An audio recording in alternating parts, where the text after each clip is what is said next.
kind of silent. We're getting into Christmas, and then he finally calls me and said, "Hey, I went silent on you for a little bit because I'm probably not going to be able to bring you to Westlake." And I kind of got down. I was like, "Okay, I'm gonna, go figure out another plan." He said, "But I may be able to bring you somewhere else. Can you meet me?" Blah blah blah blah blah. We met up, and he ended up taking me over to Kel and showing me around. And come to find out, he was the new head coach at Kel. So Mm. that's how I ended up at Kel, and then spent the last 4 seasons there, and got to learn, you know, all of the different things that Coach May does to build relationships and to build a program, and the branding piece of it, and the marketability piece of it, and just the managing of a larger program like that and the success we've had. I think those were really valuable tools for me to pick up along the way. And we had a lot of success there, and especially this year, obviously going to the Final Four and doing the things that we did. I think it put me in a position to have this opportunity that I have now, and I'm super excited about it, super stoked up. Now, a question for you. Obviously, you talk about Uh, everything that happened. Appreciate you sharing that full journey, man. Thank you so much for that. So you was with Coach May. So were you also? I believe you were the offensive coordinator. Or were you the co-offensive I coordinator? was a co-offensive coordinator. Yeah. Okay, so obviously you got roles. So if you don't mind sharing, like what did that entail? Were you responsible for certain positions? Did you have to kind of make sure everything was pieced together? Like how did that look for you? So essentially, kind of the way it split up was co-offensive coordinator was we had a run game. Run game was Coach Tyner, and then pass game would be myself. That was obviously super collaborative with Coach May. Coach May is the offensive play caller. He actually, called it on Friday night. So much like a Lane Kiffin at Ole Miss. There's an OC at Ole Miss, but Lane Kiffin calls it right.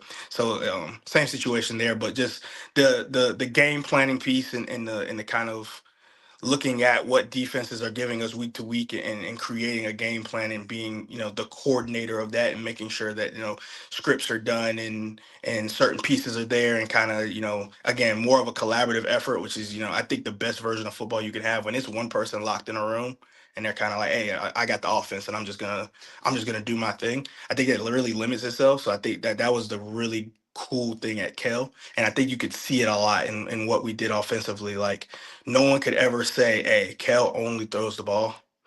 And no one could ever really say that Kel only runs the ball. I think we were extremely balanced. We never had a season at Kel where we didn't have a 2,500-yard passer. We never had a season at Kel where we didn't run for over 1,800 yards.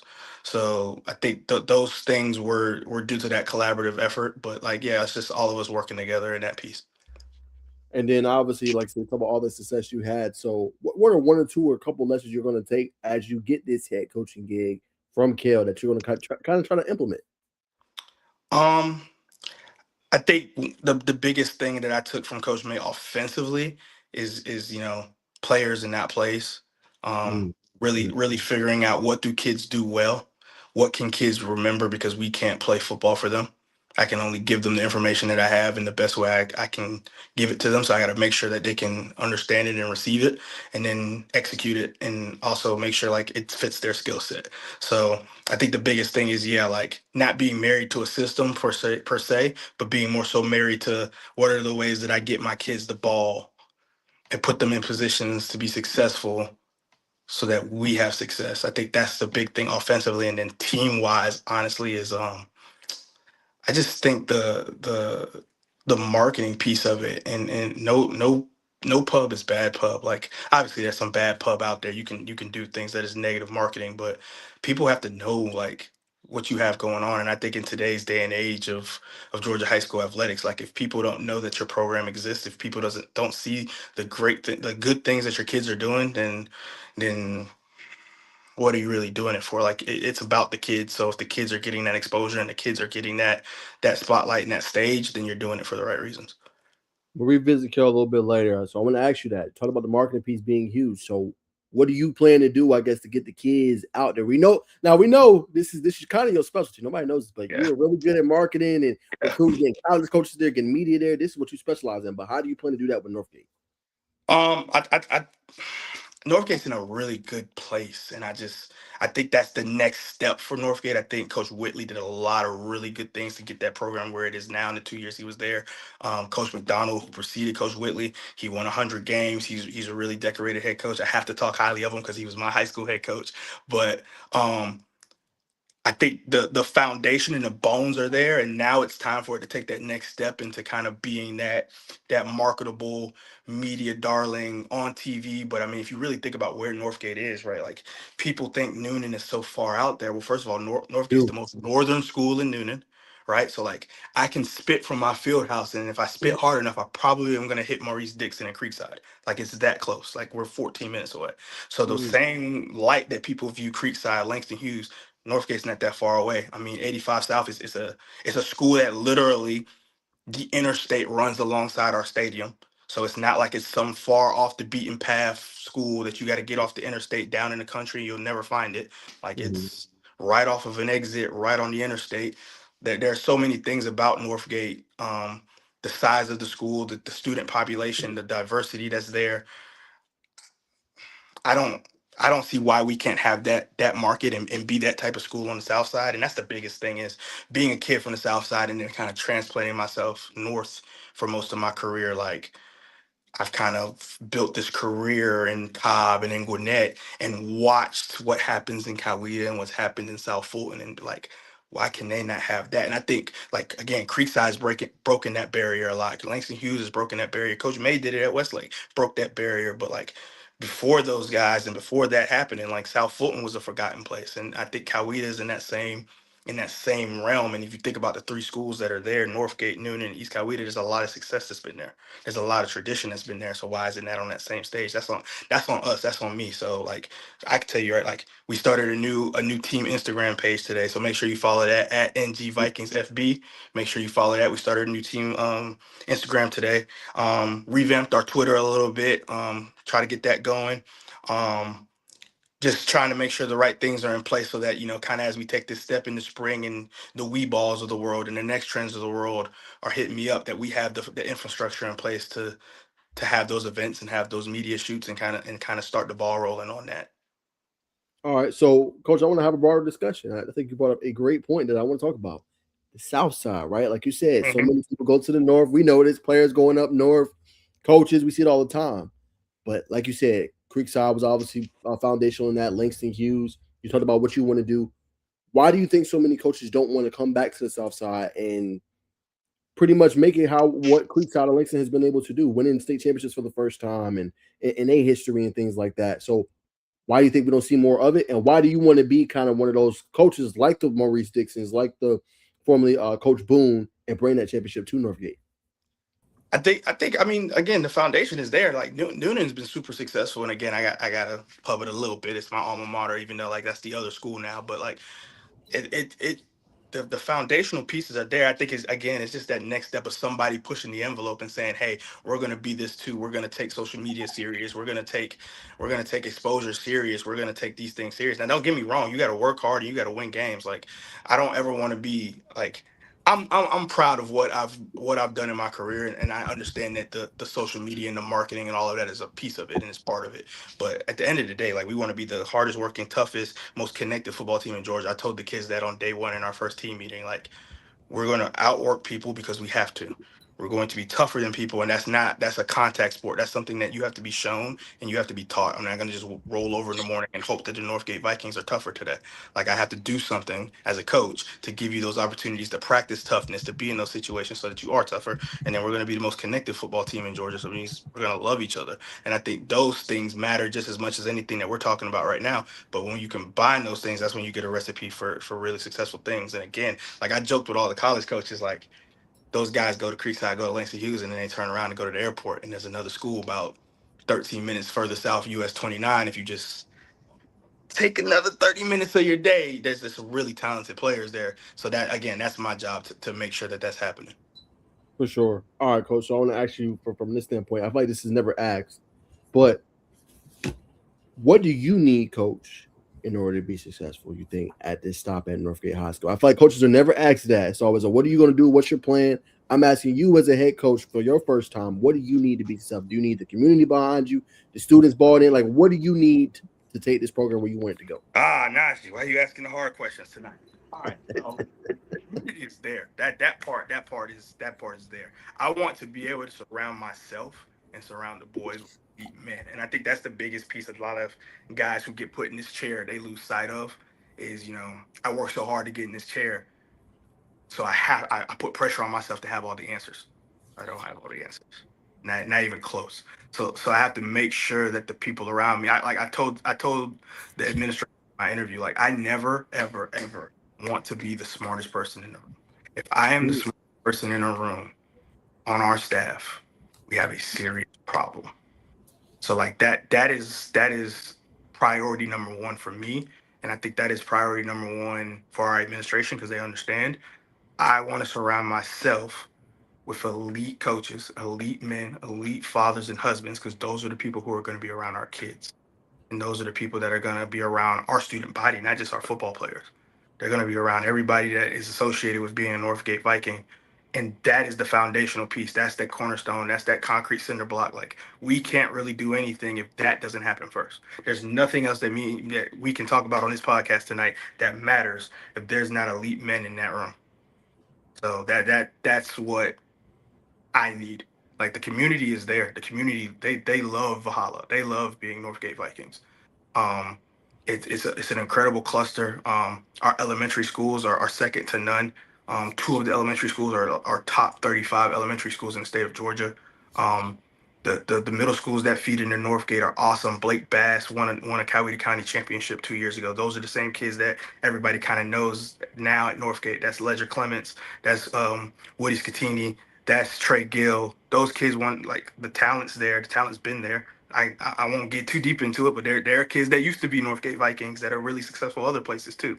So, like, the talent is there. That's not an issue. The community loves the place. The admin, like Dr. Wilkes, is so fired up and so competitive. Like, that is a principal. She is so awesome. She's been so awesome through this process. It matters there. And like that's Coweta County, and Bacon can tell you that, like, football matters there. So, like, the pieces are there. We just gotta push the car a little bit and make it take off. That's all. My last question for bring on a Noonan alum, and obviously, like I say, he can speak to it even better than I can. I know you both guys are obviously from Coweta County, so I'll let you guys have that piece. But what's coming up, Coach? Like I know you usually ask at the end, but what's kind of the schedule coming up? I know spring ball's right around the corner. You're gonna have summer. You guys plan to participate in 7-on-7s. How does everything look with recruiting and all that kind of heating up for you guys? We will have spring practice, and we will have a spring game. That spring game will be versus McIntosh, and that schedule will be out soon. But and then we'll have an active summer, just like I'm accustomed to doing, same as we've done at Kell, and I did at South Paulding and South Paulding and Central Gwinnett with Coach Thompson. Those things won't change. We'll work our butt off, and we'll kind of have it kind of split the same way I've kind of gotten accustomed under Coach May, where June will be about throwing and it'll be about skill, and it'll be about those things. And July will be about football, and we'll hit our patty camps, and we'll kind of get ready for what's coming in August, and then fired up about what's on the schedule in August. Obviously, PSR definitely changes things, and I like the way our schedule is set up for us in the PSR era. Um, play a really competitive, really robust non-region schedule, and then obviously, it's been the talk. Everybody's talked to me about it since I took the job, what that region schedule looks like. But I'm fired up to go to Grisham Stadium and play Carrollton. I'm fired up for the Douglas County Tigers to come to Valhalla and put the ball down. I said it in my tweet. I said it in my interview. Like, they asked me, like, does this region schedule, is it daunting to you? Does it scare you? And I told them straight up, I'll put the ball down in the middle of Bullsboro and oncoming traffic. I do not care. Like, we wrap up helmets. They will have on helmets like we do. They will have on shoulder pads. We will have on shoulder pads, and we will play football. And whoever is the better coached, better conditioned, tougher, more connected team will win the football game. And I'm excited to see who that will be. Um, my Period. for it to be the Northgate Vikings, but I mean, I don't guarantee wins. I don't live in that business. I live in the business of working hard and embracing the hunt, which is, the process, which is 6 inches, and then do it over and over again. Like, continuing to just attack rights directly in front of us. So, fired up. But full off season calendar still in the works. I put it to you this way: I moved into my office today, so that's about where we are. So, a little Wow. bit at a time. We can only eat an elephant a bite at a time, but we're gonna get it done, and I'm excited about it. 100%, man. First and foremost, again, congratulations, coach, man. Welcome back to the city, Hold on, man. Najee. I gotta get on your man's, because every time he get The on social media, coach? he wanna be all proper. He wanna be all, oh man, coach, I'm so happy for you. Thank you, coach. Thank you, coach. Take Thank you it. for calling him out, bro. We have known each other since Come on. I you gotta understand, cut but these out, bro. I'm trying to make it look good for the people. I get that one call you No, Chaz, you know what I mean? Like, damn, no, we call him Chaz. You don't no. respect him, dog. That's not what I we're doing. appreciate the respect that you He's give me. I right. really do. Hey, I'm gonna say this. I'm gonna let Coach go back. Coach is right. We trying to make this fun and authentic. We trying to make this I'm on conversation. the podcast with family, man. I'm not Yeah. good. I did the Score Atlanta one already. That was the button up one. I gotta be all. I did that one already. I'm on the pod with family. Come on, man. Let's talk about it. All right, Chaz. So, what I mean? I'm not sure if Naj already asked you, man, but just how does it feel to be back home, man? First and foremost, man. That's the question I've been waiting on. This is home. So I mean, this is this is different. So like obviously my life, obviously I was raised in Noonan. I met my wife in Noonan. My wife works in Noonan now. So like that was the one thing a lot of people don't know about this whole thing. Like essentially we live in right on the Flint River on the border of Fayette County and Spalding County. I live roughly 12 minutes south of Whitewater High School. I was commuting every day from there to Kell High School. Good God Almighty. Because Kell is a wonderful place, and I told the kids when I told the kids at Kell that I was leaving, that it would have taken a special opportunity for me to leave Kell. I would have continued to get in my car. I bought an electric car just for this, but like I would have continued to get in my car and drive to Kell because Kell is that special of a place. But this was home, and this was being a head coach at home in the highest classification at a place that has really good bones and a really good foundation. Shout out to Coach Whitley, a legend, and he's going to do a great job at Westlake. I just hope not, obviously we don't plan for him to do a good job versus us in region play, but that this was an opportunity that I really couldn't pass up. And essentially it gives me the opportunity. We're going to put our house on the market in early spring, and we're going to move to Noonan, and it's going to give my son the opportunity to go to schools where I went and grow up in the community I grew up in, and my wife not have to commute 40 minutes from home to work, and me not have to commute an hour and a half from home to work, and kind of change the structure of our life. And again, have the opportunity to do it in an awesome community, in an awesome place that wants to love football and wants to be successful and has gotten a little taste and wants more. So we're gonna work our butt off to give ourselves the opportunity to give them exactly what they're looking for. I couldn't be, and I know like I'm not super jumping up for joy, which I'm not supposed to be. We're on the podcast. I also kind of have a sinus allergy thing going on for the last 48 hours. I don't know what's couldn't even tell, Coach. all the stuff, what's going on. So like you get froggy voice, but like I couldn't be more fired up about an opportunity than I am about this one. Like this is a place I want to be. Like I want to be here and be here. You know what I'm saying? And like and really build it. Like Najee talked about, bringing a championship here, like that's the timing I'm on for real. And I understand the work it's gonna take, and like I want to roll my sleeves up and do that work. I want to stick my hands in the mud and pull out the rocks and pull out the weeds and do the things that need to be done so that we can be on that level. Like I wish y'all got Bacon's got to come by both with a camera, and we can do a facilities kind of walkthrough like Royal Key on YouTube. You saw the facilities we have and what's coming that nobody's really talking about right now, and I'm not gonna talk about because it's I ain't gonna talk about it yet. But what's coming and what we have, I will put our facilities with anybody in the state. Like obviously, I know what Carrollton is, and I know what Gainesville is. Hell, I know what Noonan is down the road. But like what we have for a high school in 7A in this opportunity, like I told somebody the other day, I couldn't have asked for. Most guys that get a first-time head coaching job at age 30 couldn't have asked for a better spot. Say it again. Couldn't have asked for a better spot. There are 97 kids on our roster, not counting what's coming from the middle school. Talented too. Like there's bones. There's bones. I'm at a school for the first time. I have 3 quarterbacks on my roster. 3 true quarterbacks, not like 2 quarterbacks and a receiver who can throw. So he's the emergency third guy. Like that. Like I got multiple kickers. Like those are things that are big school things that like I've never had that, and I have that here. Again, like if you saw our facilities, we got an outstanding new media room. Our AD, Mr. Hicks, Coach Hicks, he did a great job putting some of that stuff together. We got a brand new weight room.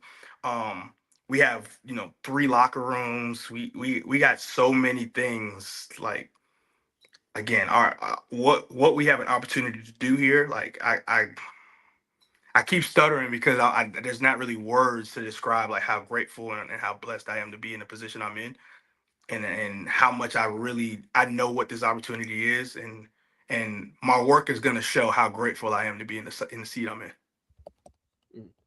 100%. I gotta ask you before we get into Northgate. I got a shortest story to share. But before we get into that, man, what was the first place that you ate at back in the end town?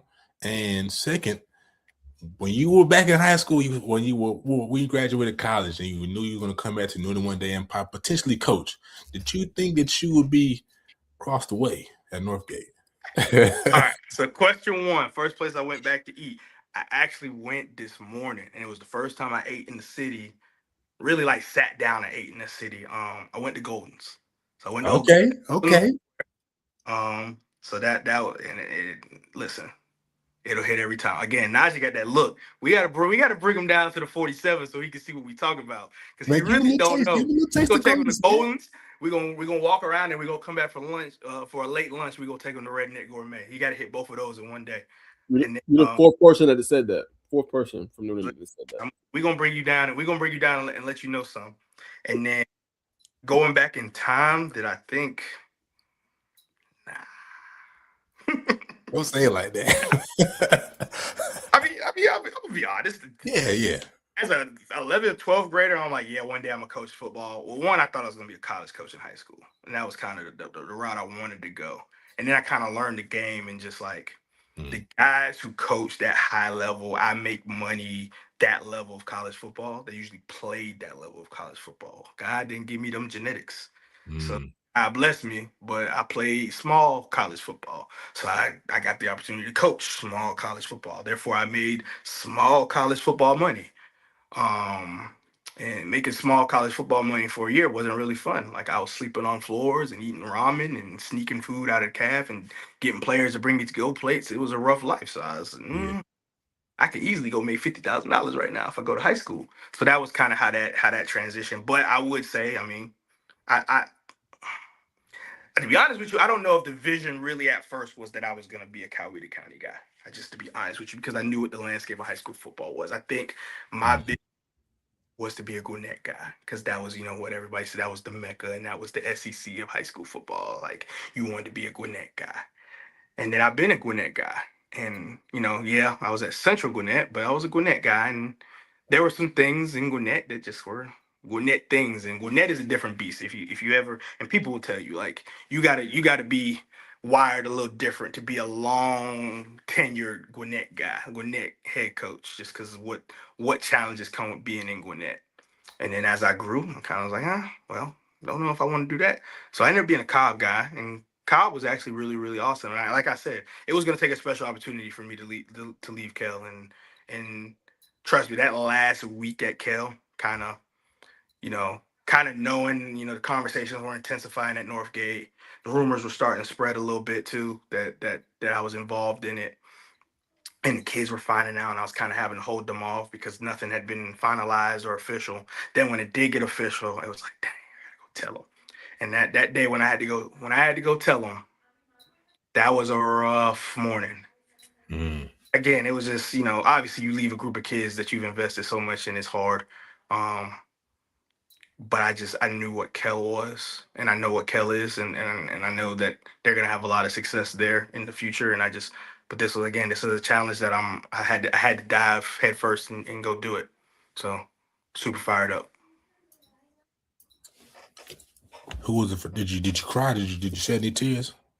It's all right They if you did, brother. they almost got me. They almost got me with one tear. Then I was good. I was gonna break out. I'm like, all right, I'm gonna get out of here. No tear. And then May was like, all right, we're gonna break it down one time on third. I'm like, oh, now we gotta break it down. So then I broke it down. I got up out of there quick because I was like, the tier, I couldn't do the tier. But what was trash about the whole situation was I had to go tell them at like 8:20 On because the press release was coming essentially from Northgate because the board had happened. So I had to tell the football players like immediately. I had to tell my regular students all day, every class period. And as the news spread and it got bigger, it's like people coming in my room and students, there's no way, blah, blah. And then at the end of the day, I'm like, oh, great, I got to tell the track team too. Then I had to tell them, which a lot of them knew, but some of them didn't. Had to tell them, had to send a parent email out. So it was a long day. It was a long day. I mean, that's a beautiful thing though. You know what I mean, Chaz? So you're a real down to earth guy ever since I've known you. But to have that type of reception, you know what I mean, from your student body, your players and coaches, that's got to mean a lot to you because every coach don't get that type of love. Yeah. I mean, it's one of those things where if you do what you're supposed to do and you love on kids the way you're supposed to, I mean, I think that's what's gonna happen.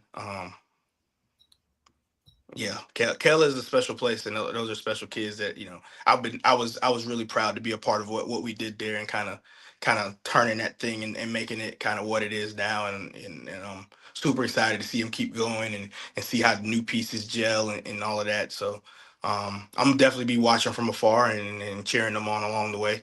But yeah, that was definitely a that was probably my most challenging departure. I've left 3 schools, really 4 because I did a semester at Marietta Middle before all of this started.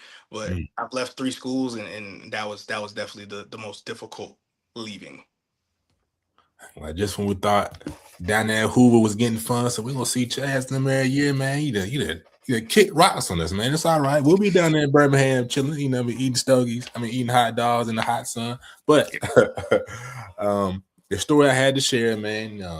Me just that back in high school, Dad, I think he was fresh out of high school. He was fresh out. I was going to my senior year. Was at EC. He was playing. Najee was playing. He was playing 2-hand touch football, right? You may remember it was a end zone facing the chronic field house. You know what I mean? I'm lined up in my receiver stance, Naj.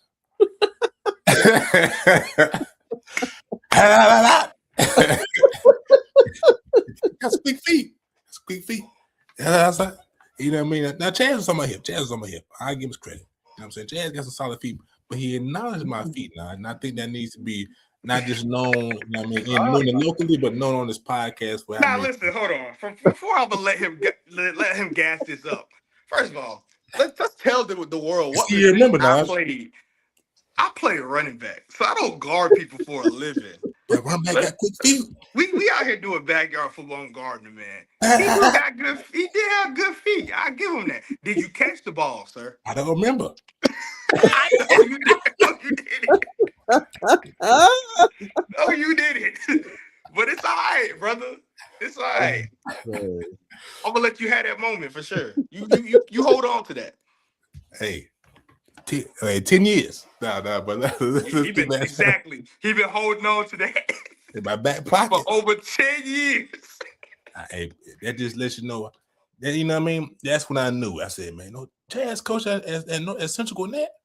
He gave me some good advice. I know he's gonna treat them young men right. He told me at quick feet, he's gonna be a great motivator and a great teacher to them young men. But back to Northgate, man, just as a head coach, is how much film if you've had the opportunity, and just how much film have you had the opportunity to look at and evaluate with your team? I have watched a little bit. I'm not gonna sit here and say I watched a ton. I've been out here trying to get schedules together and get everything together. But I do have an idea, kind of, some of the pieces and what's there, and what I'm excited about. Super excited about the quarterback. I'm really super excited about the entire 28 class. That class is special. Again, talking about best situation for a first year head coach to walk into. Mm-hmm. I got 27 seniors. I got 39 rising juniors. And again, that's the class that won Coweta County Championship, Blake Bass Middle School. So, Those kids are super talented and super special, and they work hard. From what I've seen, I've been in the weight room with them a few times now, and they work super hard. And again, that piece about wanting to be the most connected team in Georgia, there's already some really good foundation there. They cheer each other on, they hold each other accountable. So they got something about them that I think is going to set them apart. Um, it's time to turn them loose. Time to turn the quarterback loose. Time to turn Woody loose. Time to turn Trey Gill loose. Connor Chubb gotta get turned loose. Some guys they gotta get turned loose. And when I'm ready to see them really seize that moment and seize that opportunity. We're gonna be on some really big stages, especially on the back end of that schedule. You're gonna be on some really big stages. Can you rise to the occasion? Um, I'm excited about the fact, when we were a kid, we used to talk about trying to be as close to college to prepare you for college. And that was something, college coaches used to always compliment us to, kids would show up to school from Kel, and that kid's prepared, a little more prepared than most early enrollees. He knows a little bit more what's going on. He understands concepts. He understands the moment, because he's played in big moments before. That's kind of something we want to hang our hat on. Like we want to have really prepared kids that know how to study, kids that know how to prepare, kids that know how to be attentive to detail, kids that know how to be on time, but also kids that aren't scared of that light because they've been in it. And I think, the schedule makers, thank you, Coach Witt, once again, they've blessed us for the next 2 years to really to have that opportunity to be in that light and play some big dogs, play the Hillgroves of the world and the Archers in non-region play, the Culas, South Gwinnett's, play those guys, play Griffin. You know what I'm Yeah. saying? Loaded. Griffin's loaded now. So to play those guys and then you roll into a region schedule where you're playing Carrollton, you're playing DC, you're playing Westlake, you're playing East Coweta. I mean that purple school across the street. I mean East Coweta, I'm sorry. You playing Sweet. all those schools, like you gonna be in that fire. So I'm fired up about that part. I'm super excited. Real Last quick, thing for me. Go ahead, brother. got the chat going crazy, man. I did a Q&A. I said, how successful will Coach Ferdinand do with Northgate? Y'all have been running it up. Make sure you guys comment below. Trip Hicks, he believes in you, Coach. He says, I think he can win, have a local business in Sharpsburg, accolades, trophies, and awards. All right, Mr. Hicks. We're gonna come see you then. We're gonna come, Mhm. we're gonna come stop by. He said, can't wait to support him in Northgate. And he says, how many coaches returned from last year? That's a great Question. question. That's a great question. So we actually I'm gonna do interviews with those guys and kind of see what their intentions are and see where they stand. So that not a question that I have the answer to at this moment, but I hope to have the answer to it really soon. There you go. Go ahead, Bacon. The chat's been going crazy, so I had to bring that in. That's great. Nah, that was great. Last thing, man. I throw it back to Naj. What is something that you're either most looking forward to learning about yourself, or something that you think you'll learn about yourself toward at the end of the season, or just say at the end of the summer? Let's just say that. I've I've been in that fire, but I've never full heartedly had to be the hard question guy.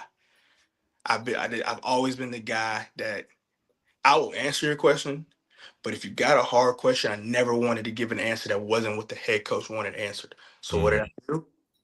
Go ask the head coach. Don't ask me no super hard no question like that because I don't want to give you an answer and that's not the answer that the boss man wanted. I'm the boss man now, so I gotta answer those questions. So that's something I'm actually excited. I'm excited to find out about myself. Yes, sir. My question to you, we talked obviously about Mooney Gibson, man. Unfortunately, obviously went down in that playoff game, man. Just want to get an update, just how he's doing and how's everything kind of going for him, real quick. Mooney in good spirits. Mooney. I gotta make sure Mooney answer my text messages. Mooney a little upset for this, but it's okay. Mooney got off the knee scooter like 3 days before I told the kids. So I was super happy for him to get off the knee scooter, and he's been putting a little weight on it and trying to walk a little bit and reteaching himself how to walk. But I mean, essentially, the doctors say Mooney's about 2 weeks ahead of what they expected him to be. He's got good range of motion. Have no fear, 6A. Mooney Gibson will be back being Mooney Gibson. Rest assured, y'all are not safe. Mooney Gibson is still Mooney Gibson. And I'm still gonna say the same thing I said last time. I don't know what rings. With ankle, no ankle, I don't care. Y'all better go watch the tape I'm watching. Because Hey man, I know what I'm looking at. And I'm going to tell you, Quintarius Gibson is 101. In that 27 class, Mooney is Mooney. So Mooney's doing good though, man. I actually got to call my guy when I get off the podcast to y'all check on him. but no, I was gonna say that that little quote that you had was on TikTok. I'm sure you've seen it. Over 145,000. But don't worry, because in 2028. Go ahead. I'm gonna let that one play out. We'll come back to this conversation. We'll come back to this conversation in September. I'm gonna let that one play out. There's no number 22 in crimson and white. Don't say I didn't tell you. Say I didn't tell you. Hey, coach, better give us another one, bacon. Yeah, I'm saying. No more sound bites for me. That's all you get. That's all you get. No more sound bites from me, bro. Hey, coach, that ain't my fault. That's the power of the platform. That ain't my fault. Timestamp 4250. Coach said, I don't need no more of that. I don't need no more of that smoke. No more sound bites. But just know, we're gonna revisit this conversation a little later. We're gonna revisit this conversation. I like that. I like that too. I know it's still early, coach. I know you obviously met with all the kids and everything. You talked about Travis Gill. You talked about Woody. You talked about obviously Ledger. Who's some underrated guys though? I know it's still early. I know you're gonna show me a package. It's early. It's early. Don't make a couple names, man. Don't make names. She moving in, man. You it's a lot. Let me move in my office first. Let's move in my office. I ain't even signed my contract in the morning. Come on, bro. Oh, you see? We give another week, coach. Give me another week, man. Give me another week, man. I tell you what. I'll tell you this. I like the size and athleticism we have up front. Ooh, I like that. Really? I do. Huh? I do. All right. Okay. Athletic and speed up front. All right. Let me see. Where I can go with this. Let's see. Okay, this is the bold question, but where do you see yourself 5 years from now with this team? If you had to This is all prep. It's all prep. Tough answer, tough question. It's all prep. This is what I do. I think he accidentally logged off. Appreciate the 11 in the chat, man. Y'all running it up, man. Appreciate it. Are they laughing in the chat? Let me look at the chat, man. Yeah, chat is going crazy, man. Up to 14 people watching live. Shout out to y'all, man. Shout out to y'all. You can't get rid of me that fast. Man, I'll just say, if you didn't want to answer my question, coach, you could have just said that. You could have said you didn't want to answer my question, coach. It's that I don't want to answer your question. Is that we talking how I'm gonna talk about embracing the hunt and you asking me about 5 years from now, brother. I'm worried about going 1-0. I'm worried tomorrow. Can I win tonight? Let me win the rest of this podcast. That is so cliche. And then I'm gonna win breakfast in the morning. That is so cliche. The 1-0. Whatever. I'm just telling you the truth. I'm gonna win the rest of this podcast. I'm gonna go win my shower tonight. I'm gonna shave my head. Right. I'm gonna be a great husband until I go to sleep. And then when I wake up in the morning, I'm gonna win that shower, brush my teeth, eat a great breakfast, and then go to my office. And I got this big to-do list on my whiteboard, and I'm gonna check one thing off. Can I do that? Can I do that? You can do that. All right, cool. I appreciate you. See, that's where he switches to Coach Chaz, not Chaz. I can coach. Like I said, man, I think you're gonna do a very good Code job. Code switching, because y'all try to get me out of my character. I got too much with family. Nah. Yeah, this will spin. 1-0. Breaks the hunt. We will process. Ask me that question 5 years from now. We'll look around and see where we are. How about that? So that's the pillar. It's gonna be embrace the hunt. That's the embrace the hunt. That's us. ETH. Okay. So you heard that, Bacon. That's gonna be one of their slogans. They model. You know, it's all. So listen, I'm gonna give y'all the whole rundown of how that even came about. All right. So Eric Thomas' video is pinned to the top of my Twitter. If you ever get confused, it's famous. Though everybody knows what video I'm talking about. He's at NC State talking to them. He talks about everybody got lions tattooed on them, and he talks about how lions, right? They go and they do all this work to stalk their prey, Mm-hmm. and then they go pounce and they get their prey and they chase their prey, and then everybody thinks, oh yeah, I want to go get this, I want to go get this and get that, and they all about these results, and that the lion don't even like hunting like that. Like if a gazelle is hurt, they don't even go get the gazelle that's hurt. They leave the gazelle that's hurt alone. It's sick, it's weak, and there's no fun in that. They like to chase, they like to go hunt, they like to process. So like that's us. We are a process oriented organization. We're always going any team that I lead is going to be process oriented, because again, when you get to thinking about results, and I'm letting y'all know my phone on 2%, so y'all got about 30 seconds. But anytime you hunt results and results and results and results, you're never going to be where you want to be. But if you hunt 6 inches right here, and you hunt winning moments, you get exactly where you want to be, because you're about process and not results. That's us.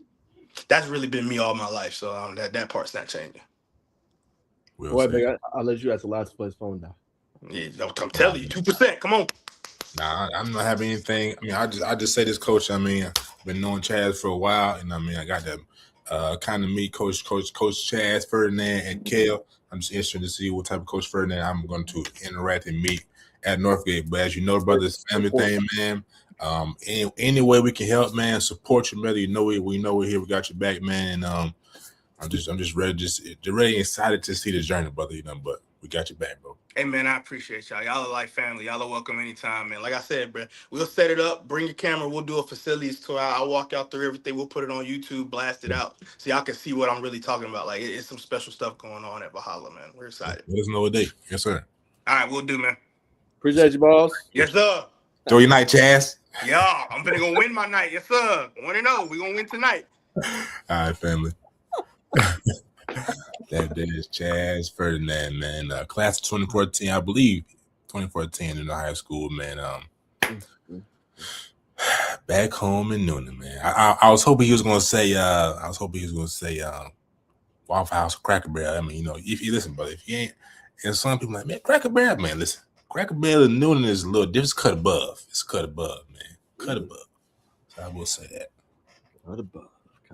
All right, man. Well, hey, man, appreciate everybody tapping in on the YouTube. Look, we're gonna be live the rest of the night. Well, not the rest of the night, but at least the next probably 30, 45 minutes or so. So y'all stick around. We're going through all the high school news. We got a special show tomorrow. Y'all stay tuned for that. We're gonna have on Lovejoy head coach Jabari Wilder at 7:00. Bacon should be on there with me, and we're going to discuss and talk with him as well. So that will be a lot of fun. It's at 7. Man, you know, we'll see. Now, Noonan plays McIntosh tomorrow at 7:30, man. Basketball? Recent tournament, man. At Noonan, thank God I ain't got to go to Langston. Yeah, man. It's all right.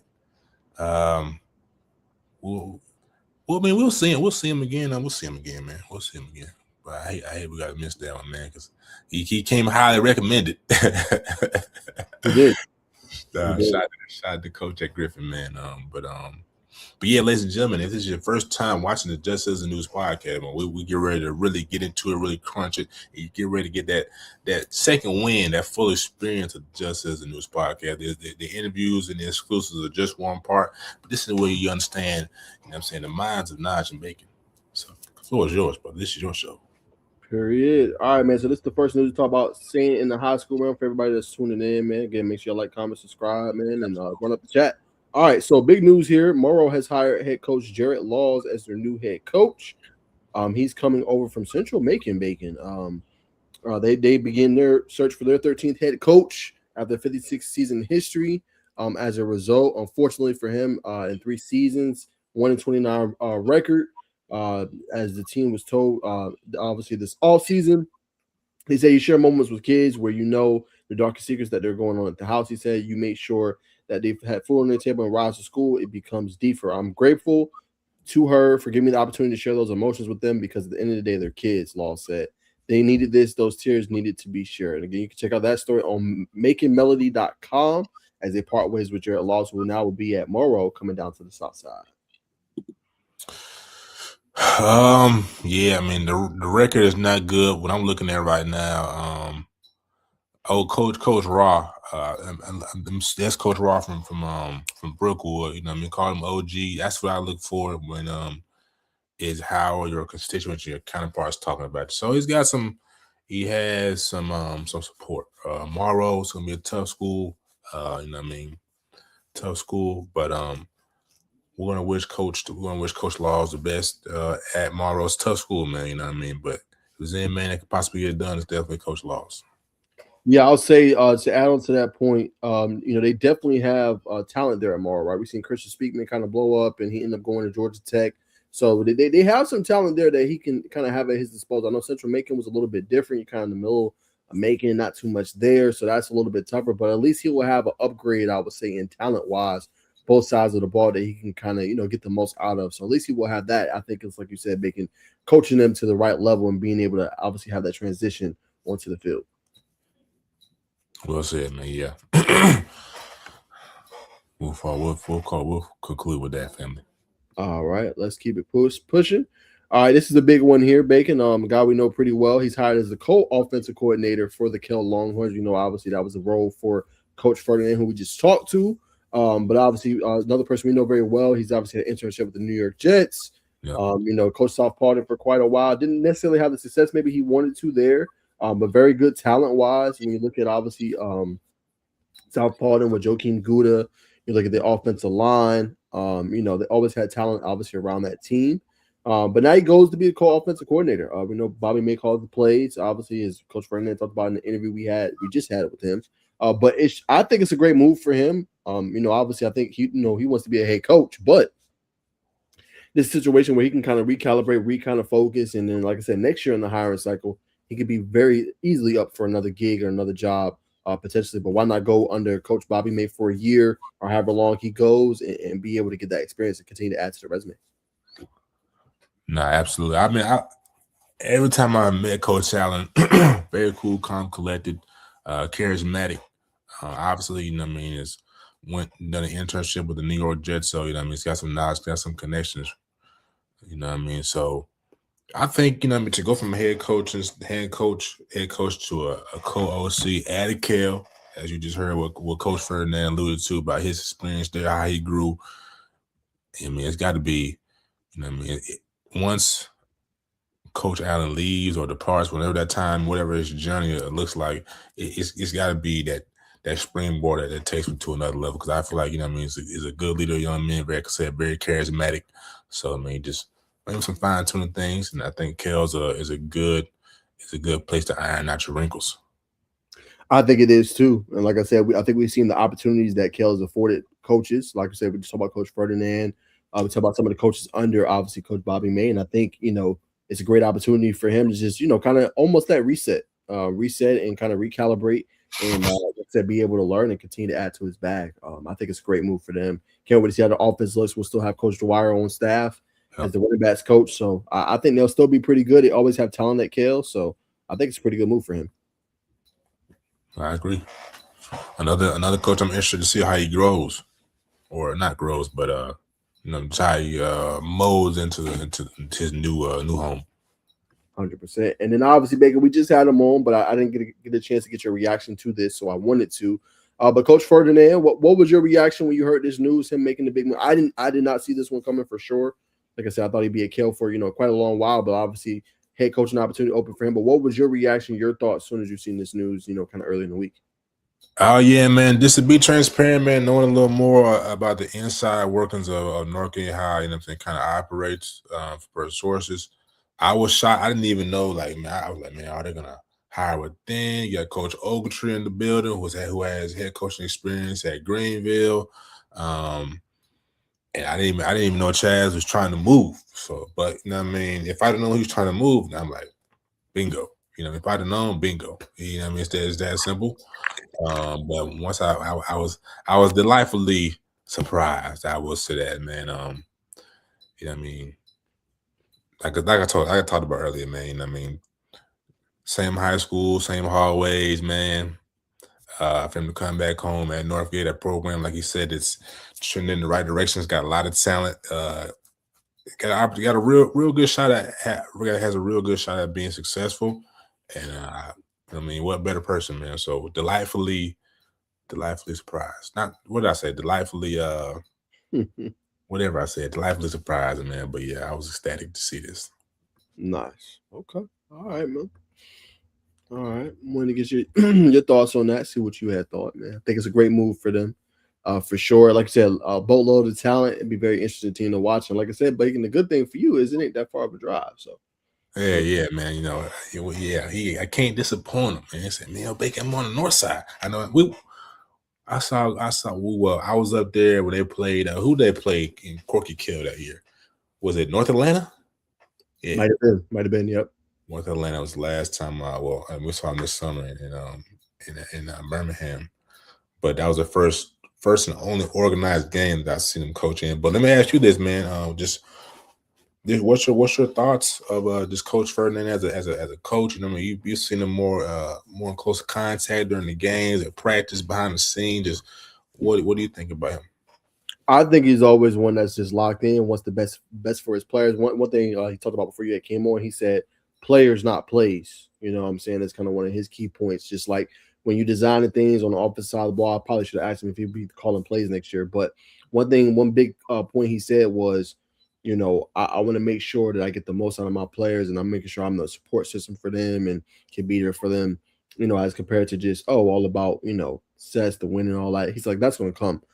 So I think that was a big proponent for me that obviously stood out. But I mean, he's a guy, he does everything for his kids, man. He wants his kids to get recruited. He wants his kids to play at a high level. And I think, like I said, I think they did the best job of that. Like I said, he hit me up all the time with his kids and, Naj, watch out for this guy, or, you know, this guy being slept on, you know, and then would invite me. And that's what he was. He was a recruiting coordinator there. And I think he did a stellar job of getting all them kids recruited and going on to the next level with college and stuff. And I think that's one of the best guys to get for the Northgate program. And the next thing you probably missed too, Bacon, but he talked about the marketing piece. It's a big thing he learned at Kale. And like I said, it goes back to recruiting too, but he's going to know how to market those kids really good. Like Woody Scatini is known, Ledger Clemens is known, but they're going to be like probably 3, 4, you know what I'm saying, high caliber players like the whole nation is going to probably know. That's how good he's going to be with the marketing piece of it. So Northgate community should be excited, and I think he's going to do everything in his power to put them on a pedestal and to put them out there. Gives me almost Coach Greg Carswell type of vibes. Just whatever he could do to better a program or better his players and better their community, he's going to do. I would say that. And it's not, he's a player coach. Yeah.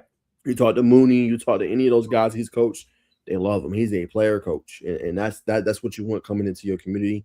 And I think he's going to get it. I mean, you see it. Like, Naj, Bacon, I want y'all to come in and get an exclusive look, behind the scenes look at our facility. You know what I'm saying? Like, just that kind of stuff, it's going to make you look at Northgate in a new light. He's always been forward thinking like that. You know what I'm saying? I'm not going to just look at Northgate like this. Oh, this is what they have. Oh, blah, blah, blah. He's going to look at them fully in a whole new light. And that's what you want. That's what I get from Coach, and my honest assessment of him. No, I think that was a thoughtful, well thought out and authentic answer that you just said about Coach Chaz. I got, it's still gonna be adjusted, man. I be trying to, Coach Chaz, man. I probably keep calling him Coach. If at the field, but during the interview, we may call him Chaz. The tour may call him Chaz. But to add to what you said, man, just observing Coweta County Newton as a whole, they're moving forward to the future. A lot of times, like you brought up Coach McDonald, great head coach, more of an old school type of coach. Rightfully so, Coach was coaching when I was in high school, man. So it's we're in a different age of football. So as a community, we're seeing the community push forward and trying to I think constantly trying to compete, outside of this, this western side of Georgia, try to, like you said, bring that history back to what it used to be, like at Noonan. They never used to have the trophy case up and everything. So I say all that to say, man, I think them bringing Chaz in and, like you said, him about the marketing piece, I think it's all signs point to a goal to continue to move forward and achieve higher and higher heights. And I think Northgate was a perfect destination. Sure. Jimmy, what up? It's been a while, brother. It's good to see you back, though, brother. Good to see you back, man. Monday nights, brother. We need you. We need you here, man. Hey, he just dropped their schedule. Let's go ahead and talk about it. Okay. Carver Columbus football 2026 schedule making. Let's look at the first part. All right. Carver Columbus Tigers are like August 21st. They're going to play Douglas, Atlanta Astros. August 28th. Yep, looks like they're gonna play Spencer. Spencer, belt to ass. April Charter. Uh, Solid game. Havel Charter looks like September 11th. They're gonna play Southwest DeKalb. That's the game right there. And then they're gonna play Douglas County Tigers. What? What? Hold on. Let me find out. They got a talent down there now. Hold on, Jimmy. Hold on now. Any quarterback news, Jimmy? Any QB news? Yeah, what's going on? We know you got that 6'8", 6'9" offensive lineman down there now. We didn't heard the rumor there. You know what I'm saying? But yeah, we'll take a look. But these football schedules have become a very good liking from you guys. So hold on. I'm gonna see if they posted anything. I'm sure, Jimmy. Let us know if you go into any of the spring practices. You know, we'll tap in and come down to Columbus, man. Ain't nothing but a 45-minute ride. Really an hour, but that day I'll be riding with Bacon. I'll meet him at his house in Noonan, and then we'll go down. 76. And then when we go to the other parts, Bacon can meet me at mine. Hey, come on, it's a carpool thing, and cash apps are the bio. Okay, bet. All right, Jimmy. So to make it more aesthetically pleasing, we appreciate you dropping the schedule, brother. I think 100%. We found it. So we finna break this down. Appreciate you. We're gonna leave your comment up though, but we appreciate you saying it. Let me make sure. Like, did Jimmy? Yeah, Jimmy got it right. All right, cool. All right, stay with us, Jimmy. Stay with us. All right, Bacon. So they're gonna have that Lee County scrimmage is gonna be interesting. At Lee County or home? Probably at Lee. That's at Lee County. Lord have mercy. Jaden Upshaw, all them boys they got down there, that tight end they got. Okay. That's how you started. All right, Bacon. So we talk about the Astros, Spencer Green Wave on the 28th. The 4th, that Hayville Charter game is gonna be interesting too, Bacon. Hold on never mind. Go ahead. Never mind. No, I was gonna say Hayville Charter, they was in the state championship this past year. Mm-hmm. So that's gonna be interesting. And then they're gonna play Southwest DeKalb on the road as well. You know what I'm saying? So that'll be at the DeKalb Stadium. Mm-hmm. So those are two things we can circle back and potentially as games to go watch. Then they play Douglas County. You know what I'm saying? At home. They got to come all the way down to Carver Columbus from Douglasville. That'll be intriguing when Bacon. September 25th, they're gonna play away at South Gwinnett. Play the Comets. That'll be intriguing. Then they get like a little bit of a bye, looks like, in there, a couple bye weeks before they play. Hold on, that's hard to see. Kendrick. There we go. That's better. Kendrick Cherokees. Okay, they're gonna play Kendrick. And then they got Chris County on October 23rd. That's another home game. Ooh, that's gonna be the one. They played them last year. I think that might have been the state championship. Play Sumter County. They're in their region now. That's gonna be an intriguing game. Yeah, okay, so they got them, and then they got Worth County to end the season. This is a very damn good schedule. Shout out to Jarvis, man. Yeah, I ain't gonna lie. Jarvis Jones cooked with that schedule, bro. That's an elite schedule right there. It's about time, man. I mean, it's different age of football, so this is needed. So yeah. Mm-hmm. And then, like as Coach Ferdinand said, this is the new power ranking system, so that's gonna play a part. You know, who you play and all that good stuff all plays a factor now. So, I mean, I think they cooked with the schedule, though. They got some Atlanta area schools, some Metro Atlanta area schools. They challenged themselves with Douglas County. You know, this is very intriguing, to say the least. Can you see what August the 14th is the scrimmage? Oh, Lee County. Keep us up to date with any padded camps, Jim, if you don't mind. Yes. Anybody, if you got padded camps this year, we are trying to go. So please let us know. We're gonna be going to a bunch of them. What game are you most excited to or potentially see Carver Columbus play? It's two of them. So we seen a piece of it last year. We seen them play Douglas County in that jamboree. That was a pretty damn good game. Now they're gonna actually play each other. So that one I will have circled. I would say Southwest DeKalb, Jordan Christie. The running backs they got out there, the skill position players. I'm curious to see how they're gonna look with them on the road. That might be one I circle and actually go to. That's gonna be a damn good game with those two teams playing. But yeah, those would be my top two. What about you? Yeah, man, so many. I think that Southwest DeKalb Douglas County game for sure. I think we maybe sleep on that that Douglas Atlanta game. Coach Pritchard, SEC guy, Coach Jarvis Jones, SEC guy, UGA. I think that was a match made in heaven. That was something that we probably could have called with the strength of schedule coming into play. So we'll circle that one. And at Hateville Charter, well, no, scratch that, man. At Worth County, Landon Worthy, coming all the way up to Carver, Columbus. That's a game that's going to be must see. I think if anybody's there covering that game while people are at the big games, North Connect, Coweta County, Carrollton, that's going to be the game that quiets them. Like, man, I wish I had film of that game. So that's going to be a big one. 100%. Jimmy says we want Worth. Nah, that's going to be good. And matter of fact, at entry, Worth County won the state championship last year. Mm-hmm. Yeah, that's going to be a damn good game. I'm with you. Yeah, I can concede that. That's going to be a damn good game. Facts. Yeah. If I can, I'm going to be at that one. Try to be at that one. Facts. There you have it. Jimmy Bacon's planning to come for that Worth County game. I'm going to try to come for that Southwest DeKalb, maybe that Douglas County game. Either one of those two, I'm going to try to circle. And I might go down with Bacon to make a second trip and go see y'all when y'all play Worth. That might be the game. That's going to be a good one. Appreciate you again, Jimmy, man, for always tapping in with the guys. Sir, every Monday night. Y'all know what to do, man. All right, Coach Chaz is locked in. Very interesting, brother. You said you had to, do your things and win the day, win the shower. Sounds right, but you tapped in. You tapped in. You got to pop up in the shower, man. I got your back, Coach. My chiropractor. And if not, keep doing you dirty, we'll wipe them out with detergent. But all right, Coach, we ain't gonna do you too dirty, man. We ain't gonna do you too dirty, man. All right, you asked for this, Coach, so we're gonna break it down for you. Clip it up if you want to. But all right, Northgate schedule. We talked a little about it when we had him on the show. I think a very good schedule though, right? Scrimmage obviously against Whitewater. Then they'll be at home against Archer. Archer's usually a pretty good goose. 6A, 7A. I like that new Manchester game. I think that's very underrated, but they usually have a pretty good roster, pretty good players. Yeah. A solid team. So that's going to be an interesting one on the roll in Douglasville, not too far, obviously, from Coweta County. Then Griffin, as you said, Coach, Griffin is a pretty good program, right? They're on the rise. Credit to Coach Bernard Goodrum. We're going to try to have him on the show here soon too, Bacon, as well as we preview, obviously, next season.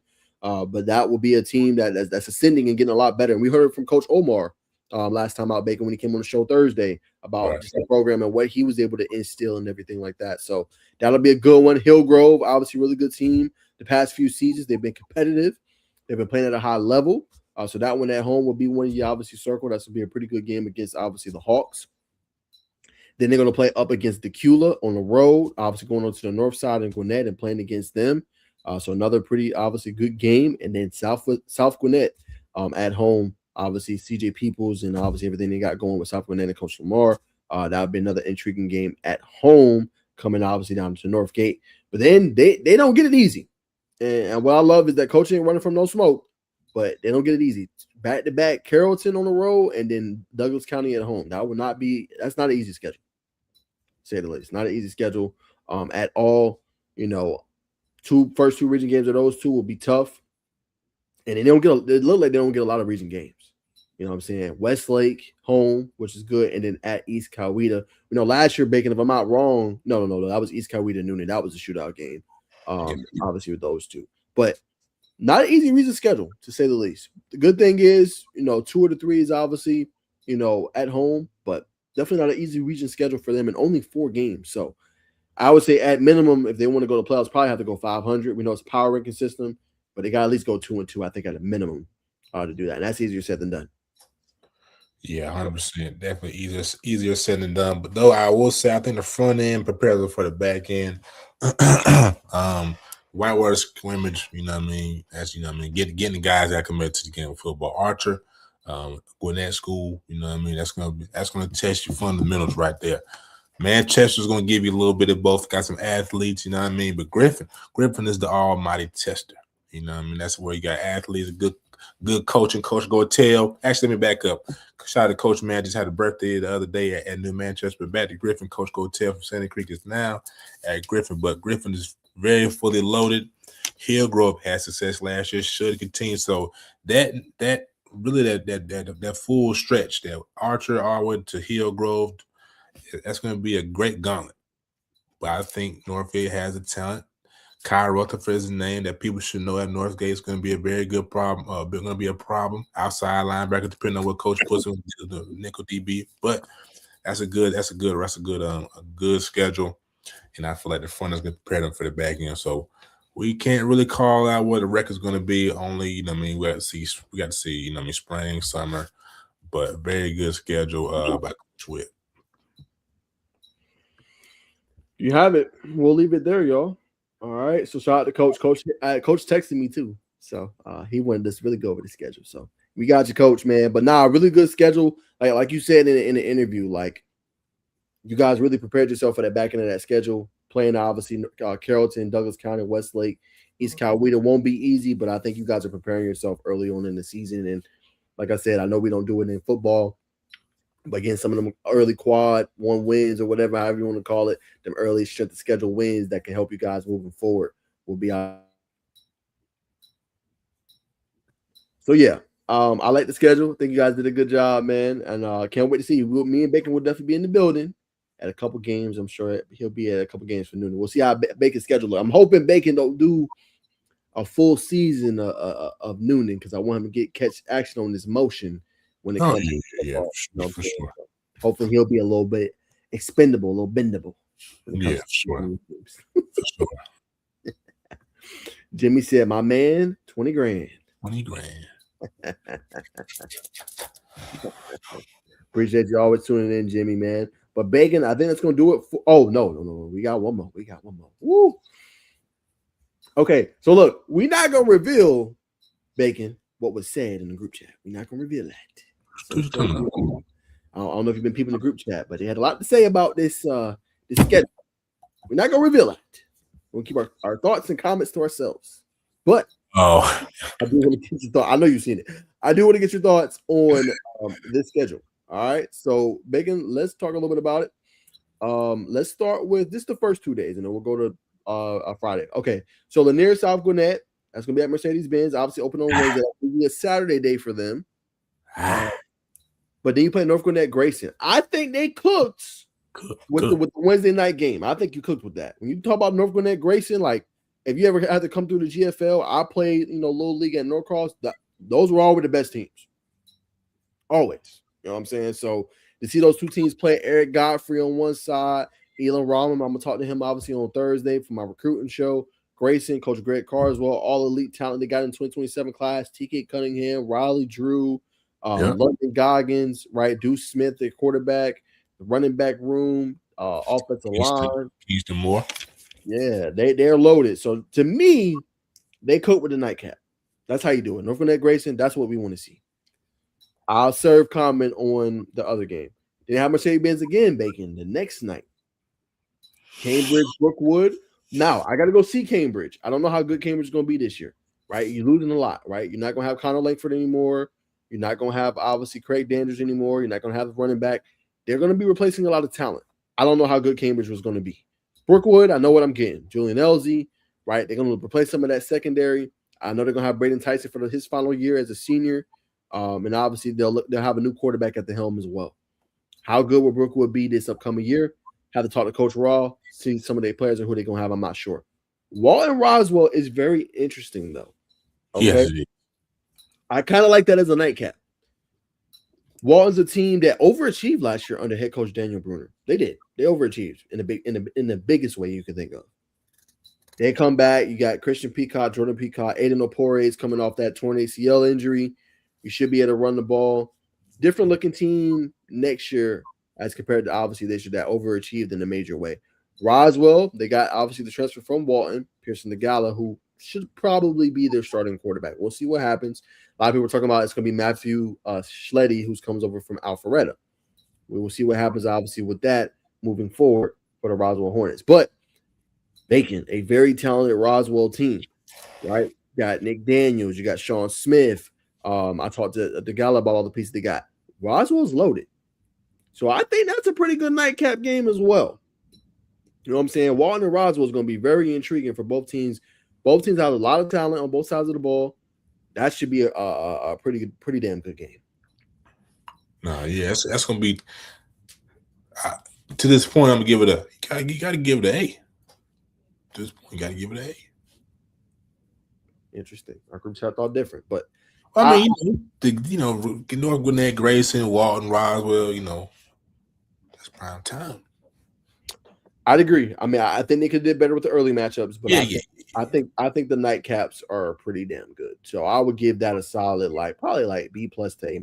I think they cooked with the night matchups, in my opinion. The early ones, I don't know. All right, let's go to Wednesday, Bacon. They're gonna have 5 games, 5 days. Oof. Yeah, a little different this year. Yeah, they usually do Wednesday, Thursday, Friday, Saturday. Looks like they changed it up and broke it up some. Okay, Wednesday at Kell High School the following week. They're going to have Pebblebrook and Clark Central. Clark Central looks like they make their debut for the first time. Kell and McEachern. All right, and then we'll do Thursday and we'll conclude with Friday as the last day. Thursday, August 20th, Blessed Trinity. They're going to have Centennial, Dunwoody, Decatur, BT. All right, Bacon, let me let you break it down. Let's go Wednesday. What do you think about Wednesday? Wednesday is a exposure day. Wednesday is exposure. We're going to welcome in some new fans. I think this is probably Pebblebrook's first time too, right? I think so. Pebblebrook, you tapping into that Mableton area. You tapping into that Athens area. Trying to bring us some new viewership.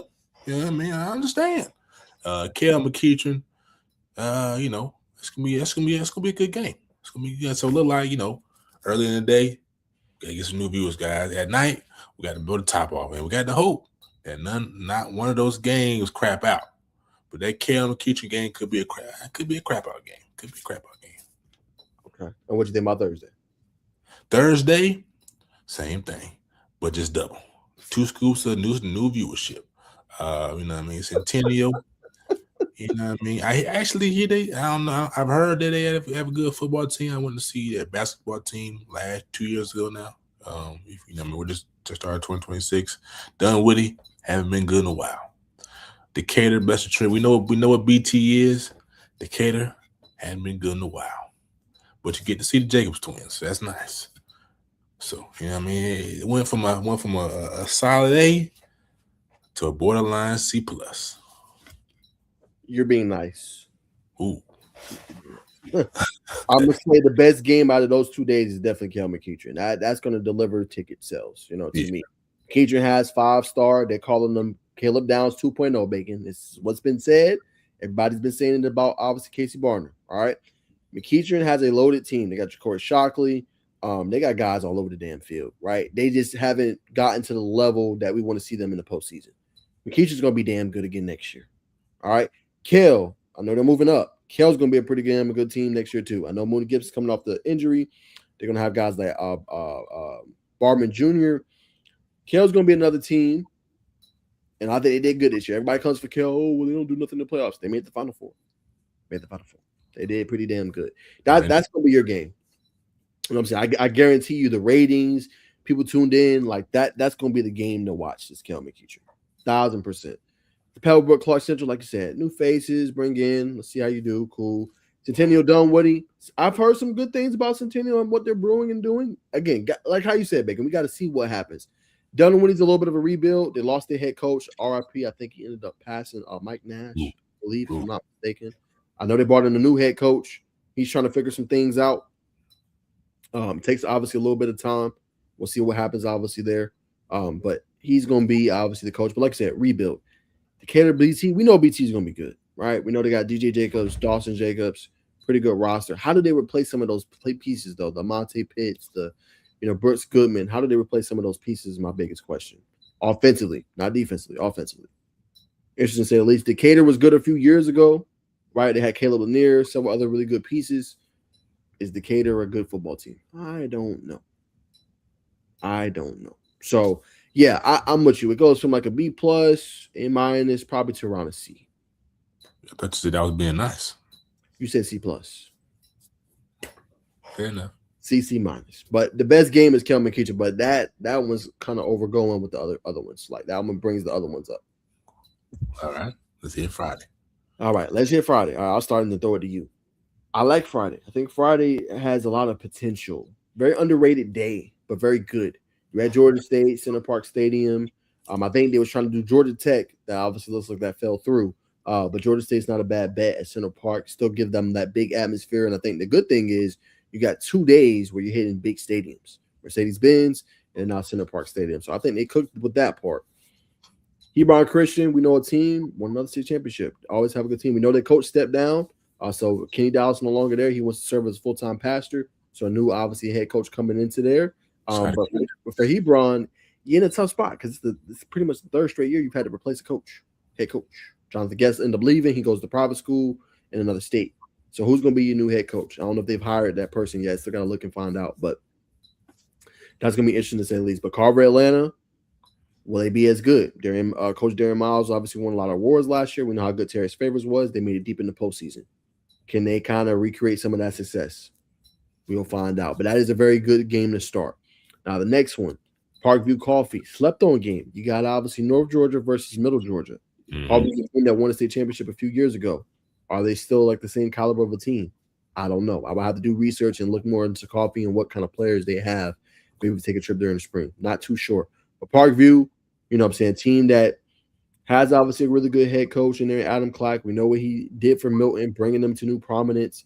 Parkview's always been pretty much a staple team in the Gwinnett area, especially when it comes to high school football. Is this the year? Got KJ Caldwell. He just announced, obviously, his top 5. He plays both sides of the ball. What other talent do you have besides him? I think is my biggest question. That is an answer I would have to see up close and obviously in personal. I don't know, right? But that game has good potential, in my opinion. The game has good potential. Last one, Houston County versus West Forsyth. I like Houston County. Told y'all last year I thought they would obviously upset the team they played. I think it was Brookwood. This year I will take Houston County again. I don't think West Forsyth, which is a pretty good, well-coached team under Dave Shoveler, but I think this year, unless they got some elite talent that's coming through the program, I don't see them matching Houston County, respectfully. They got a young thoroughbred at the quarterback position in Maxwell that's pretty good. They got a strong offensive lineman. They're going to graduate some seniors, but they're going to be another really damn good team. So I would go Houston County. But I would say the Saturday or the Friday day to me cooks way more than the other two. So Saturday or Friday, I would give that like a solid B+. I think those are some really good matchups. Yeah, man, I agree. I think Friday is a day you can, as a football fanatic, college, high school football fanatic, you got your cerveza, your beer, you know what I mean, you got chill, whatever your wife preparing and what you conjure up out of your refrigerator. You can sit back on this day. Hebron Christian.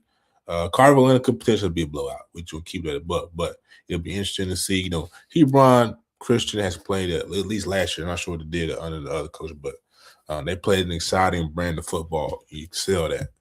Parkview, of what I've been hearing, I mean, they always keep a good secondary. Keep some athletes around there. Quarterback probably gonna be a baseball player, baseball school, you know, in addition to football. So they're gonna be able to play an exciting brand of football. Coffees, you know what I mean? They gonna get Rough Riders. That's the best game of the day. That should have been 8. That should have been 8 o'clock. You know what I mean? Now I understand, you know, Houston County, like I said, you gotta play a little politics. Got a big brand though. Houston County got a big brand. Got a big brand. West Forsyth, to summarize this in the NFL term, that Houston County West Forsyth game is like a Packers Bears. You clowning.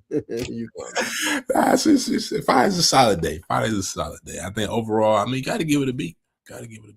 I think you hit the nail on the head. I give it like a B-. I don't think it's terrible. Could have been better, sure. But I think with what they had, I think they did pretty decent. Like the nightcap games, the first 2 days are pretty damn good. You know what I'm saying? You can't get much better than that. Kel McCutcheon is going to be a good one. And then I think Friday you make up for it with some of those matchups. Again, you have to do your research to know, but those are some pretty damn good games. So, yeah, I give it to a B to B-. Thanks. And if this company, you know, y'all need anybody to host the event airways, you know what I mean? Anybody to come license us. I'm dead. You can.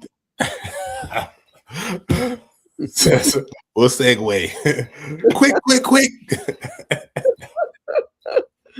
All right, man. Let's move to college football, bro. This man Baker's wow, bro. It's my own license, bro. You know what to do with that.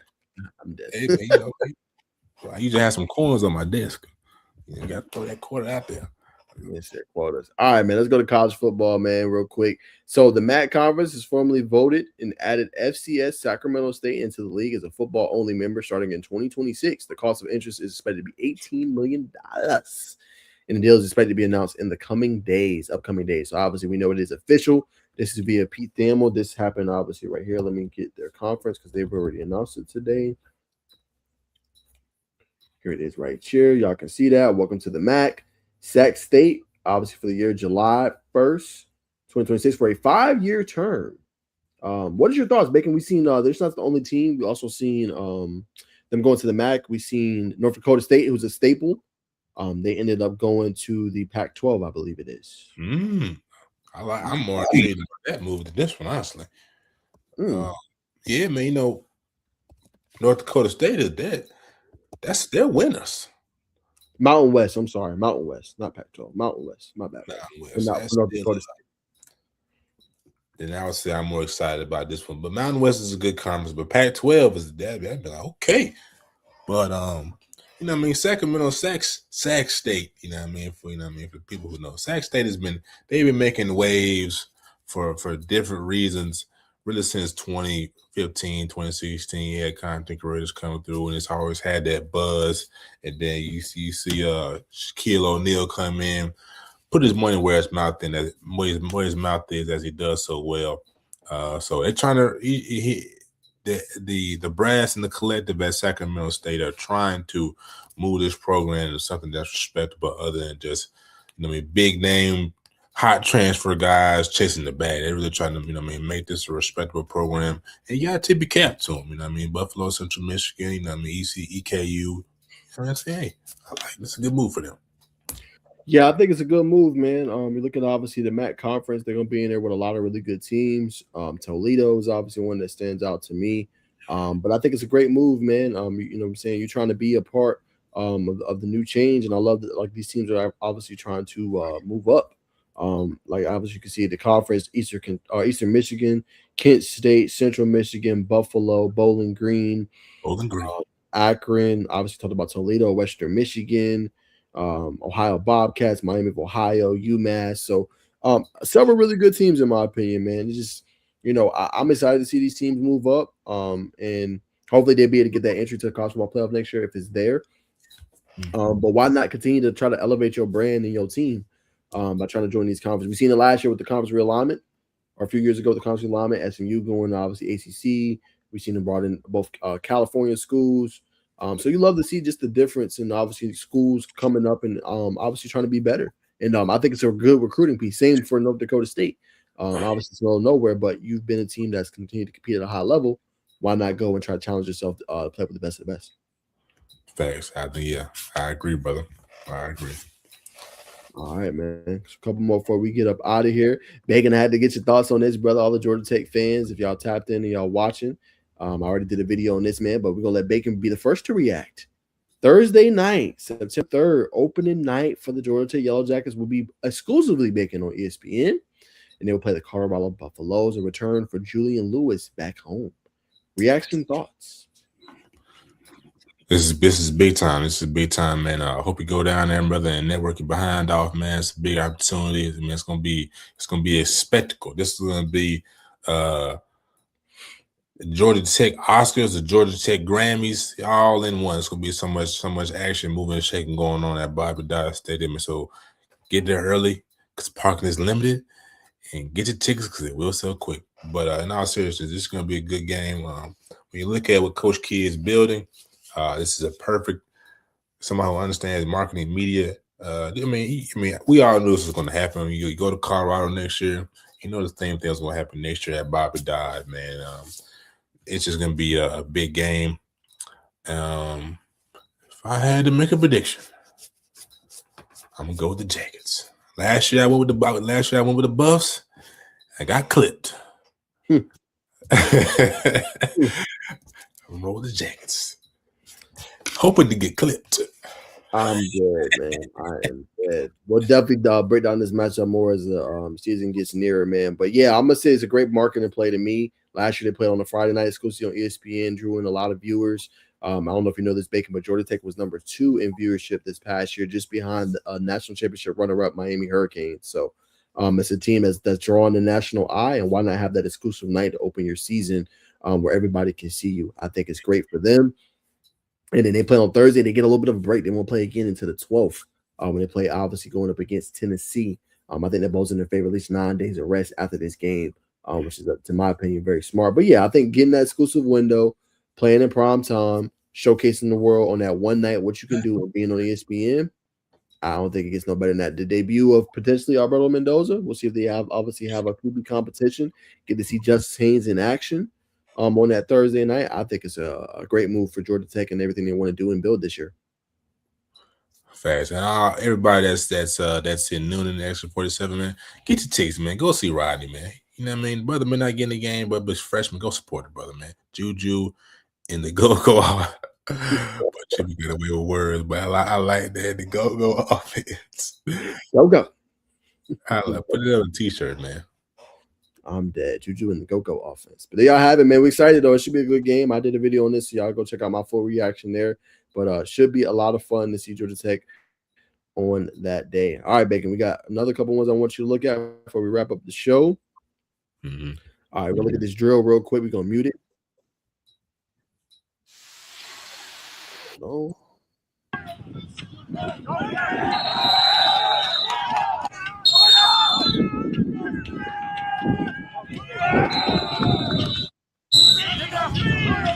What you think, Bacon? What you think about this drill? What are we watching? Notre Dame. You watching Notre Dame KO versus kick returner 1v1 drill. So I guess they're trying to get to that point and then obviously not allow them to get it. What you think? Well, I still don't understand what I'm really watching. What type of what is this? Is kickoff? I understand. This is a gunner. Yeah, they're trying to get to that spot, and he's trying to prevent him from getting here. Okay. No, it's a good situational drill. I mean, I like what's coach's name? Ferguson, not Ferguson. Freeman. That's it. I like what Coach Freeman does.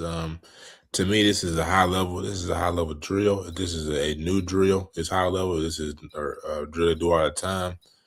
But obviously, for this blow up, it's got to be a new drill. But you know, I mean, the drills like this separate you from winning and losing. The details. So I mean, I still like to see how this translate to, and like just the visual, like the visual of how it translates to football. But obviously, I know it translates to this. I haven't figured it out visually yet. For sure. I think it's a good drill. I think it's good. I think it just shows that, how fundamentally sound they be, why they're able to make obviously a lot of plays on the field, different things like that, man, and why they're so technically sound for the most part. Notre Dame's usually always a pretty good coach team, so I think it's a good drill to me. No, yeah, I agree. I just haven't figured it out yet. I got you. All right, Bacon, we'll leave that there, man. Last college football topic. Not too much going on right now. We'll do this last one right here, but I want to get your take on this. Top SEC transfer portal commitments. I want to get your thoughts on this. Like, who do you think, if you had to choose out of this list of 10, who's going to be the most impactful? Who do you think was the best get? Cam Coleman. Okay, go ahead. Explain? Man, Cam Coleman is the best receiver in college football right now. We didn't get to see it at Auburn due to his quarterback situation. Had the opportunity to see the young man at Central Phoenix City. Who did they play that night? I can't remember right now, but man, I know it's a high school game, but the brother looked like a creative player out there that night. But Cam Coleman is as advertised. Archie Manning came on very strong towards the end of his sophomore season. I think going into his junior season with the weapons that they've added, in addition to Cam Coleman, I think he's the most impactful player on this list. Yeah, I think you made a great point. I'm not going to regurgitate everything you said, but yeah, you finally give Arch his wide receiver 1. Why would you not go there? I'm 1,000% with you. I'm gonna go with Sam Leavitt. I love some of these picks on here. Chaz Coleman to Tennessee. Obviously, would be a great pickup for them in terms of the edge rusher. Byron Brown to Auburn could be the most impactful because they haven't had a quarterback in the last 2-3 seasons. Yeah. So you could put him as a pick on here as well. Rasheem Biles, with how virtuoso he is, replacing Anthony Hill Jr. at the linebacker spot. We know how good he is. But I think it's Sam Leavitt because LSU hasn't had the quarterback they've needed to kind of get over the hump. Everybody talked about how good Garrett Nussmeier was. We see him take that precipitous drop off. I think with the mind of a Lane Kiffin, exactly, Bacon. I think with the mind of Lane Kiffin, the weapons they're going to have, obviously there, Jace, you know what I'm saying, the pieces they're bringing in. They obviously brought in Corey Barber, see if he can have an impact as a true freshman. I think Sam Leavitt is best positioned with Lane Kiffin in order to thrive. We've seen it last year, no disrespect. I think he was really good. I call him QB1, Trinidad Chambliss. He obviously balled out, played at a high level. We see what that offense looked like with him at the helm. I think he can have. I think Sam Leavitt can have that same success, and he's done it, right? And when we look at the models and we look at what Sam Leavitt has done, right? He got his team to a quarterfinals. You know what I'm saying? That year with Cam Scatterbo, they lost to Texas, but had them boys on the ropes. This past year, you know, he ended up getting injured, didn't play as well, but did really good things, right? They ended up beating Texas Tech at home. What Jordan Tyson ended up upsetting them. So this is a guy I think plays at a high level. And I think he has the weapons in order to be successful. And I think he's going to have a very good year with the LSU Tigers. I would pick him to be the starter, and I think he's going to be one of the most impactful players to me. I love the Cam Coleman pick. I would go there too, but to be different from you, Bacon, I'm going to go with Sam Leavitt. I don't know, Naj. I want to go out on a limb and say Jordan Seaton might be the most impactful player for the LSU Tigers, man. I mean, you know, the most athletic lineman we've seen in a long time holding down that left side of the line. He gonna give Sam Leavitt 5 seconds back there alone. If he ain't there, you know, we don't want to see Sam Leavitt too mobile. You bring in a bookend tackle like Jordan Seaton. Might be the most impactful player on that offense coming in this season, brother. We'll see. We'll see. We can always revisit this. We gonna find out, Bacon. Yes, sir. We'll find out. Jimmy said they're showing you that if they're practicing special team drills with so much effort, they're serious about all of football. Well said, Jim. And then he said, "Can y'all get Carver Columbus at Corky's spot next season?" If they license us, yeah. I'm dead. There you go. From the flesh, man. Well, Bacon, before we wrap up the show, man, any other comments you have before we get up out of here? Yeah, man. Everybody just stay tuned. Stay tuned, man. The Just Citizen News Podcast and just, you know what I mean, Nigel Bacon, Nigel Will Bacon there. We're cooking up something, man. So stay tuned. You don't want to miss what's coming soon. Period, man. We appreciate everybody tuning in, man. Appreciate everyone on the chat. Appreciate Jimmy Cash, man. Shout out to you. Appreciate Coach Ferdinand for tuning in. Jimmy Cash, as always. Appreciate you tapping in, my brother Trip Hicks. Thank you for being here and also supporting the show. Shout out to you. I Crap Greens, thank you as well for tuning in as well. You was one of the early ones as soon as the show started at 7:15, so we appreciate you, brother. And then Jarvis Britt, also appreciate you tuning in as well. I think he was on your YouTube, Bacon. So shout out to you for also tuning in and watching the show. And again, we're gonna try to keep these going for y'all every Monday. Try to bring in guests. Like I said, I think how we'll do it, me and Bacon, probably Mondays. We'll probably try to get coaches on. Especially obviously we do the players and stuff. As well, but we'll probably try to, send it around coaches, get more people to tap in, tell it like you've seen it tonight. Tell coach's story in a different way, man, and let them be authentic in themselves. That's our platform. We ain't trying to be all buttoned up. Spawn can do that, but we trying to be authentic, let them tell a story in their own, obviously, unique way. So wanted to obviously point that out. We'll be back, me and Bacon, Thursday. At obviously 8 p.m., we're going to try to have on several guests for our Sizzle News Hoops podcast. If you're into hoops, man, we'll be back at 8. I will be alone tomorrow with head coach of Lovejoy, Jabari Wilder, but stay tuned for that. Should be a lot of fun on Tuesday night, man. I'll be back for my college football show on Wednesday, and then Thursday I'll be live at 6 p.m. for the recruiting show, man. But appreciate everybody tuning in. We'll see you guys soon. Enjoy the rest of your night, and you know what to do, man. It's just Sizzle News. See y'all next one. Make sure you like, comment, subscribe, and stay tuned for more. Peace. Dreams came.